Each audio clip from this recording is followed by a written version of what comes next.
नमस्ते बच्चों, आप सभी का हार्दिक स्वागत और अभिनंदन है। बच्चों, आज हम कक्षा 12 के विषय हिंदी अनिवार्य की पूरक पुस्तक वितान के तीसरे पाठ अतीत में दबे पांव, जिसके लेखक हैं ओम थानवी, के प्रश्नोत्तरों पर बात करेंगे। ये प्रश्नोत्तर परीक्षा की दृष्टि से बेहद महत्वपूर्ण है। आप सभी इस वीडियो को पूरा देखें और अपनी नोटबुक में इनको उतार लें। मैं निश्चित रूप से कह सकता हूँ कि आपको काफ़ी मदद मिलेगी इससे। और चैनल पर नए हैं तो आप सब्सक्राइब भी कर लें। पहला प्रश्न है, मोहनजोदड़ो के प्रसिद्ध पुराने बौद्ध स्तूप की विशेषताओं का उल्लेख कीजिए। उत्तर में लिखेंगे कि मोहनजोदड़ो में सबसे ऊंचे टीले पर बड़ा बौद्ध स्तूप है। यह है मोहनजोदड़ो की सभ्यता के बिखरने के बाद जीर्ण शीर्ण अवस्था में है। यह स्तूप लगभग 25 फुट ऊंचे चबूतरे पर ईंटों से बना हुआ है। इस चबूतरे पर भिक्षुओं के कमरे भी हैं। पुरातत्व विभाग द्वारा बताया गया कि यह बौद्ध स्तूप भारत का सबसे पुराना लैंडस्केप है। पुरातत्व विभाग द्वारा इसे गढ़ कहा गया है।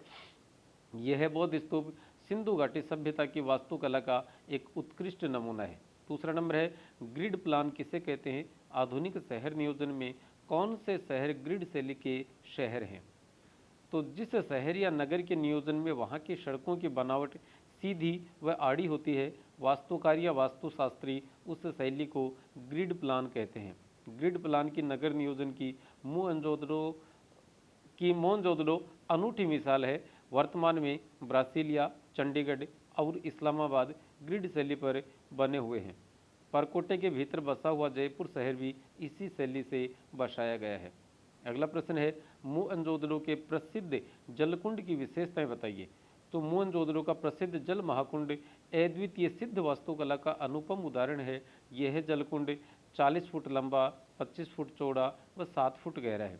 एक इसमें एबेसैदा वाले प्रश्न भी होंगे, उसमें ये पूछा जा सकता है कि मोहनजोदड़ो के जल महाकुंड की लंबाई, चौड़ाई और गहराई कितनी है।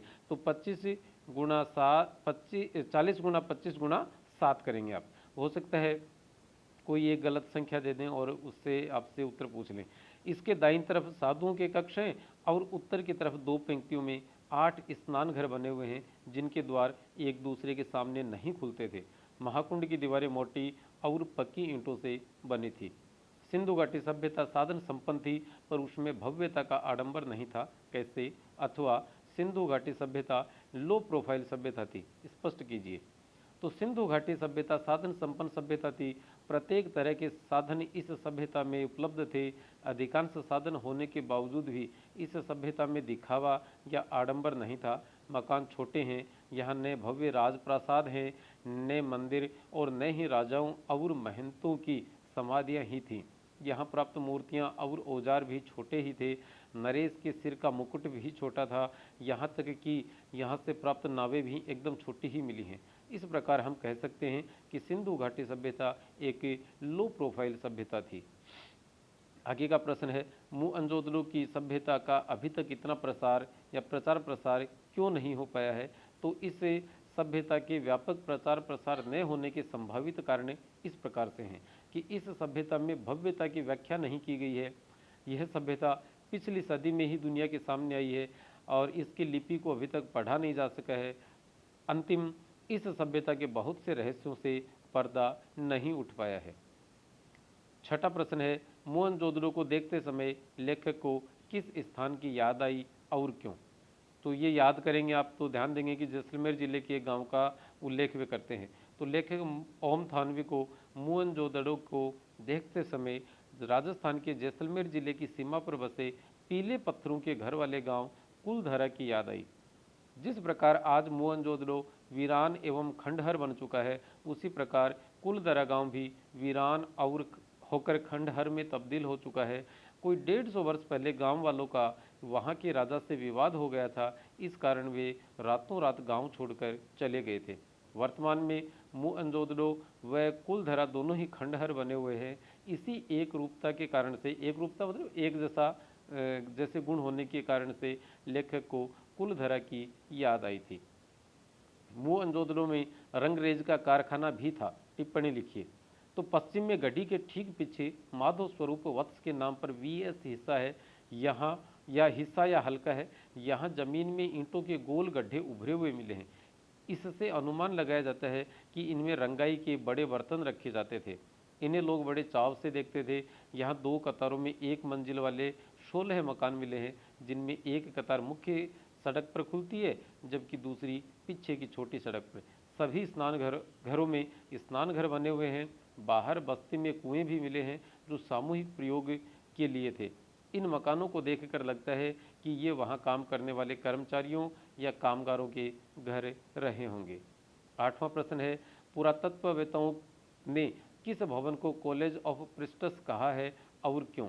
तो उत्तर में लिखेंगे, महाकुंड के उत्तर पूर्व में एक बहुत लंबी इमारत के अवशेष मिले हैं। इसके मध्य में खुला बड़ा दालान है, मतलब आंगन है। 3 तरफ बरामदे हैं। पुरातत्व के जानकार बताते हैं कि धार्मिक अनुष्ठानों में जानशालाएं सटी हुई होती थी। उस नज़रिए से इसे कॉलेज ऑफ प्रीस्टस कहा जाता है।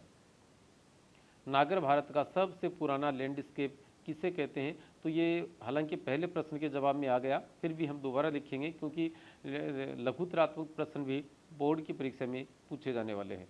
तो मोहनजोदड़ो में ऊंचे चबूतरे पर स्थित बौद्ध स्तूप को नागर भारत का सबसे पुराना लैंडस्केप कहा जाता है। हड़प्पा शहर के साक्ष्यों की पूर्ण रूप से प्राप्ति क्यों नहीं हो पाई है? उत्तर लिखेंगे, हड़प्पा शहर के अधिकतर साक्ष्य रेल लाइन बिछाने के दौरान विकास की भेंट चढ़ गए थे। 11वां प्रश्न है, मोहनजोदड़ो की व्यापकता के विषय में लिखिए। तो इसका उत्तर लिखेंगे, मोहनजोदड़ो शहर सिंधु घाटी सभ्यता का केंद्र था। इसे राजधानी भी कहा जा सकता है। यह शहर तकरीबन 200 हेक्टेयर क्षेत्रफल में फैला हुआ है। इसकी आबादी लगभग 85,000 थी। इसकी तुलना आज के किसी महानगर से की जा सकती है। 12वां प्रश्न है, बड़े घरों में छोटे कमरों का क्या कारण हो सकता है? तो 2 कारण लिखे हैं कि उस समय शहर की आबादी ज़्यादा रही होगी, इसलिए छोटे छोटे कमरे बनाए गए होंगे, और निचली मंजिल के छोटे कमरों में नौकर रहते होंगे। एक और आप लिख सकते हैं कि नीचे के कमरे छोटे होने के कारण से उनमें मजबूती ज़्यादा रहती है और इस कारण से दूसरी या ऊपरी मंजिल थोड़ी पर कोई दिक्कत न आई, इसलिए भी छोटे कमरे बनाए जा सकते हैं। 13वां है, मोहनजोदड़ो व चंडीगढ़ नगर के शिल्प में क्या समानता है? तो उत्तर लिखेंगे, दोनों शहरों की सड़कें परस्पर समकोण पर काटती हैं, अर्थात सीधी और आड़ी हैं। दोनों शहर ग्रिड शैली पर बसे हुए हैं और दोनों ही शहरों के घर मुख्य सड़क पर नहीं खुलते हैं। आगे लिखा है, महाकुंड में अशुद्ध जल को रोकने की क्या व्यवस्था थी? तो कुंड का पानी बाहर न निकल सके और बाहर का अशुद्ध जल कुंड में न आने पाए, इसके लिए कुंड के तल में और दीवारों पर पकी हुई ईंटों के बीच चूने या चिरोड़े के गारे का इस्तेमाल किया जाता था। पीछे की दीवार के साथ दूसरी दीवार खड़ी की गई थी जिसमें सफ़ेद डामर का प्रयोग किया गया था। 15वां प्रश्न है, अजायब घर में प्रदर्शित चीज़ों में औजार तो हैं पर हथियार नहीं। कथन के माध्यम से आपकी क्या धारणा बनती है? उत्तर लिखेंगे, इस कथन के माध्यम से हमारी धारणा बनती है कि सिंधु घाटी सभ्यता में राजतंत्र नहीं था, वह खेतीहर एवं पशुपालक सभ्यता थी। समाज अनुशासन के बजाय स्व अनुशासन से संचालित होता था। 16वां प्रश्न है, सिंधु घाटी सभ्यता की कला ही उसका सौंदर्य बोध है जो राजपोषित व या धर्म पोषित न होकर समाज पोषित थी। कथन की समीक्षा कीजिए। उत्तर लिखेंगे, सिंधु घाटी सभ्यता के लोगों में कला व सुरुचि का महत्व अधिक था। उनका ध्यान भव्यता के बजाय कलात्मकता पर अधिक था। नगर नियोजन, वास्तुशिल्प, मोहरें, पानी की निकासी व स्वच्छता का बोध, धातु और पत्थर की मूर्तियाँ, चित्रित मृद भांड, खिलौने, केश विन्यास, तांबे का दर्पण, आभूषण, सुघड़ अक्षरों वाली लिपि इत्यादि चीज़ें सिंधु घाटी सभ्यता के लोगों के कला प्रेम की सूचक हैं। न यहाँ राजतंत्र के प्रमाण मिले हैं और न ही धर्मतंत्र की ताकत का प्रदर्शन करने वाले उपासना स्थल। किसी भी प्रकार के हथियार भी नहीं मिले हैं। इस कारण पुरातत्व विद्वानों का मानना है कि यहाँ अनुशासन तो था किंतु राजतंत्र या धर्मतंत्र का न होकर समाज का था। इसी कारण यहाँ कला का समुचित विकास हो पाया था। 17वां प्रश्न है, यदि आप चैनल पर नए हैं तो सब्सक्राइब जरूर कर लें। 17वां प्रश्न है कि पुरातत्व के किन चिन्हों के आधार पर आप ये कह सकते हैं कि सिंधु घाटी सभ्यता ताकत से शासित होने की अपेक्षा समझ से अनुशासित सभ्यता थी? उत्तर है, सिंधु घाटी सभ्यता की खुदाई में कहीं भी ऐसे साक्ष्य नहीं मिले हैं जिस तरह के राजतंत्र में मिलते हैं। यहाँ की नगर योजना, वास्तुशिल्प, मुहरें, पानी निकासी व साफ सफाई जैसी सामाजिक व्यवस्थाओं में एक रूपता यह सिद्ध करती है कि यहाँ अनुशासन तो था, लेकिन किसी ताकत या शक्ति का न होकर अपनी समझ का था। 18वां, नदी, कुएं, स्नानागार व बेजोड़ जल निकासी व्यवस्था को देखते हुए लेखक पाठकों से सवाल करते हैं कि क्या हम सिंधु सभ्यता को जल संस्कृति कह सकते हैं? आपका जवाब लेखक के पक्ष में है या विपक्ष में? तर्क दीजिए। उत्तर में लिखेंगे हम, हमारा जवाब लेखक के पक्ष में है। सिंधु घाटी सभ्यता सिंधु नदी के तट पर आबाद थी। मोहनजोदड़ो 700 के करीब कुएं मिले हैं। महाकुंड के पास ही विशाल स्नानागार मिला है, जो सिद्ध वास्तुकला की बेहतरीन उदाहरण है। प्रत्येक घर में स्नानागार मिले हैं। घर के दोनों ओर पकी हुई नालियों से निर्मित ढकी हुई नालियां मिली हैं, ईंटों से निर्मित ढकी हुई नालियां मिली हैं। इन विशेषताओं के आधार पर हम सिंधु घाटी सभ्यता को जल संस्कृति कह सकते हैं। नोट में लिखा है कि यदि तर्क संस्कृति से संबंधित कोई सवाल किया जाए तो ये उत्तर काम में लिया जा सकता है। 19वां प्रश्न, मोहनजोदड़ो के प्रसिद्ध पुराने बौद्ध स्तूप की विशेषताओं का उल्लेख कीजिए। तो मोहनजोदड़ो में सबसे ऊंचे टीले पर बड़ा स्तूप बना है, बौद्ध स्तूप है। मोहनजोदड़ो की सभ्यता के बिखरने के बाद जीर्ण शीर्ण अवस्था में बचा है। यह स्तूप कोई 25 फुट ऊंचे चबूतरे पर 26 सदी पहले ईंटों से बना हुआ है। इस चबूतरे पर भिक्षुओं के कमरे भी हैं। इसे नागर भारत का सबसे पुराना लैंडस्केप कहते हैं। इस भाग को पुरातात्विक विद्वान गढ़ कहते हैं। मोहनजोदड़ो में यह अकेला ऐसा स्तूप है जो अपने मूल स्वरूप के बहुत नज़दीक बचा हुआ है। मेसोपोटामिया के शिलालेखों में मोहनजोदड़ो के लिए किस शब्द का प्रयोग किया गया था? तो मेलुहा शब्द का संभावित प्रयोग मिलता है। सिंधु घाटी सभ्यता की खुदाई में किन किन फसलों की बुआई के साक्ष्य मिले हैं? तो यहाँ कपास, गेहूँ, जौ, सरसों, चना, ज्वार, बाजरा, रागी, खजूर, खरबूजे इत्यादि की उपज के साक्ष्य मिले हैं। कपास की खेती तो होती थी, पर उसके बीज अभी तक नहीं मिल पाए हैं। रईसों की बस्ती कौन सी बस्ती को कहते थे? तो पूर्व दिशा में स्थित बस्ती को रईसों की बस्ती कहते थे। हालांकि आजकल दलित दमितों की बस्तियां जो हैं वो गांव के पूर्व दिशा में मिलती हैं। सिंधु घाटी सभ्यता की किन चीज़ों का आकार चौकोर या आयताकार था? ऐसी कौन सी चीज़ें थी जो गोलाकार थी? तो सिंधु घाटी सभ्यता में कुएं एकमात्र ऐसी चीज़ है जो गोलाकार है, बाकी सभी चीज़ें चौकोर या आयताकार हैं। मोहनजोदड़ो में खुदाई बंद क्यों कर दी गई? तो सिंधु नदी के पानी के रिसाव से क्षार एवं दलदल की समस्या पैदा हो गई है, इसलिए नए स्थलों की खुदाई रोक दी गई है। फिलहाल पुराने स्थलों को बचाकर रखना ही चुनौती बनी हुई है। सिंधु घाटी सभ्यता की खूबी क्या बताई गई है? तो सिंधु सभ्यता की खूबी उसका सौंदर्य बोध है, जो राजपोषित या धर्म पोषित न होकर समाज पोषित था। अतीत में दबे पांव किस विधा की रचना है? अतीत में दबे पांव ओम थानवी जी द्वारा लिखित यात्रा वृत्तांत व रिपोर्ट का मिला जुला रूप है। मोहनजोदड़ो को लेकर ओम थानवी की क्या पीड़ा है? तो मोहनजोदड़ो जैसे ऐतिहासिक नगरों में स्थित स्मारक चिन्हों का आधुनिक विकास अभियानों की भेंट चढ़ जाने को लेकर उनकी पीड़ा अभिव्यक्त हुई है। ताम्रकाल का सबसे बड़ा शहर किसे बताया गया है? तो मोहनजोदड़ो को। मोहनजोदड़ो नगर की सबसे रोचक बात क्या है?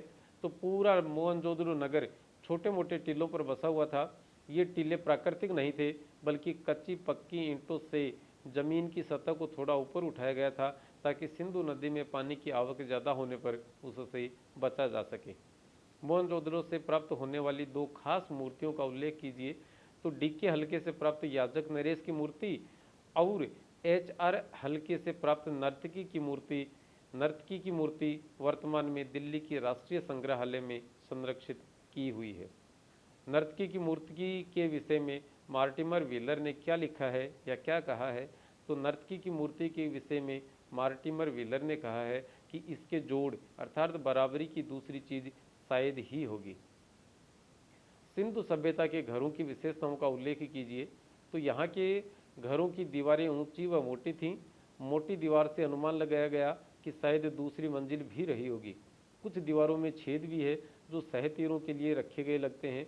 ये छेद भी दूसरी मंजिल की पुष्टि करते हैं। मतलब सहतीर इसीलिए लगाए गए ताकि उन पर पेड़ बना सकें और ऊपर चढ़कर दूसरी मंजिल का निर्माण कर सकें। ये घर पकी हुई ईंटों से बने हुए थे। ईंटें 1:2:4 के अनुपात में होती थीं। पत्थरों का प्रयोग बहुत कम होता था। इन घरों के सामने की दीवार में केवल प्रवेश द्वार बना होता था, मतलब मुख्य सड़क की तरफ। मुख्य मार्ग की तरफ खिड़की नहीं होती थी। आंगन की तरफ और दूसरी मंजिल के कमरों में खिड़कियां रखी जाती थीं। अधिकांश घर 30x30 फुट के होते थे। कुछ घर बड़े भी मिले हैं। फिलहाल घर इतने खंडहर हो चुके हैं कि उन्हें देखकर सिर्फ अंदाजा या अनुमान ही लगाया जा सकता है। और सिंधु घाटी सभ्यता का विस्तार वर्तमान में किन किन देशों में है, तो वर्तमान समय में भारत और पाकिस्तान में ये सभ्यता या इस सभ्यता के अवशेष यदा कदा प्राप्त होते रहते हैं या हुए हैं। तो आज के इस वीडियो में फ़िलहाल इतना ही है। अगले वीडियो के में फिर आपसे मुलाकात करेंगे। तब तक के लिए नमस्ते, शुक्रिया, धन्यवाद। जय हिंद, जय भारत।